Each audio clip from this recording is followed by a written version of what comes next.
Hello and welcome to the Fine Points of Starbucks Core Coffee series.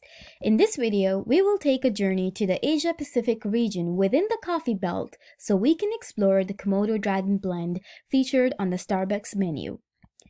According to the coffee bag, this dark roast is known for its earthy and layered notes of fresh herbs and lingering spice. Now, before we move on from this information, I wanted to acknowledge that a lot of us don't actually know what that means. You might find that it is generally hard for us to connect the coffee with the flavors that the Starbucks coffee quality team has connected to. A good way to find this connection is by comparing the coffee directly with the flavor notes that it is supposed to remind you of.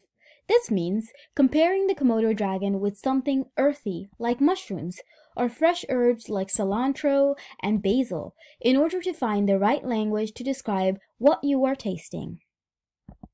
I tasted this coffee using the French press brewing method and paired it with the cheese Danish from the menu. I found that the buttery and flaky pastry allowed a smooth transition of the complex flavors from earthy initial flavor to a spice-like cinnamon that lingered in your mouth after your sip. This is a full-bodied coffee with low acidity. The roast profile of Komodo Dragon lies somewhere between Sumatra and espresso roast.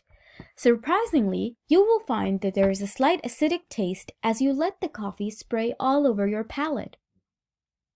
To understand why this is so, let's go back to where we've purchased the coffee beans that make up our Komodo Dragon blend. This blend features coffee from the Sulawesi and Sumatra region from Indonesia, as well as the beans from Papua New Guinea. Coffees derived from the two Indonesian regions undergo a semi-wash processing method in order to remove the bean from the coffee cherry.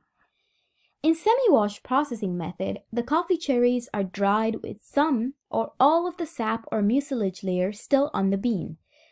This step is notorious for imparting earthy and rustic flavors to the bean and reducing the acidity. On the other hand, coffee from Papua New Guinea undergoes washed processing. This is where the mucilage layer is broken down by fermenting the beans in water. The removal of the sap removes the fruity flavor, allowing more of the bean's acidity and original flavor to come through. Let's move on to the packaging of the coffee. Like every coffee bag that Starbucks has on their shelves, thought has gone into the design and creativity of this bag as well.